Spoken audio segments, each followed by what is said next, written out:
இல்லை வெட்டி போட்டான். ஒட்டின தடமே தெரியல. இல்லை டேப் வச்சு ஒட்டுறான், அப்புறம் டேப் இருக்குதே தெரியாமல் போச்சு. நல்லா இருக்குது, அதை வாங்கி ட்ரை பண்ணி ஆகணும். சரியா நண்பர்களே, அந்த வீடியோவில் காட்டினா அதே டேப்பை வந்து வாங்கியாச்சு. இதுதான் அந்த டேப். சரிங்களா, பக்கா இருக்கா, செம்முன் இருக்கா, ஓட்ட பெருசாக இருக்கா?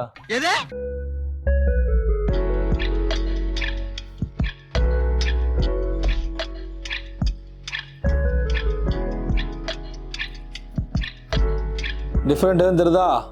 கேமராவில் தெரியாதுன்னு நினைக்கிறேன், பட் நேரில் கொஞ்சம் டிஃப்ரெண்ட் தெரியுது. 2 நாள் முன்னாடி தான் இந்த ரூபா நோட்டு வீடியோ எடுத்தேன். சரிங்களா, அப்போ வந்து இந்த டேப் வந்து தெரிஞ்சு 2 நாள் கழிச்சு இன்றைக்கி எடுத்து பார்க்குறேன். பாருங்களேன், பெருசாக தெரியவே இல்லை. அது அப்படியே அப்சர்வ் ஆன மாதிரி இருக்குது. தொட்டு பார்த்தாலோ உத்து பார்த்தா மட்டும் தான் தெரியுது. ஸோ இந்த டேப் வந்து உண்மையாக ஒர்த்தாக இருக்குது. பட் ரேட் தான் 135 ரூபா. பட்டு உண்மையாக 500 நோட்லாம் கிழிஞ்சினா கண்டிப்பாக ஹெல்ப்ஃபுல்லாக இருக்கும். முக்கியமான ஃபைல் கிழிஞ்சாலும் கண்டிப்பாக ஹெல்ப்ஃபுல்லாக இருக்கும். ஒட்டினா அந்த தடமே தெரியாமல் போயிருது. வேணா மட்டும் நீங்கள் ப்ராடக்ட் லிங்க் கொடுத்துருக்கேன், தொட்டு வாங்கிக்கோங்க. இன்ஸ்டாவில் பார்த்தீங்கன்னா லிங்க்னு கமெண்ட் பண்ணுங்க. சரிங்களா, அந்த ப்ராடக்ட் லிங்க் உங்களுக்கு டிஎம் பண்ணி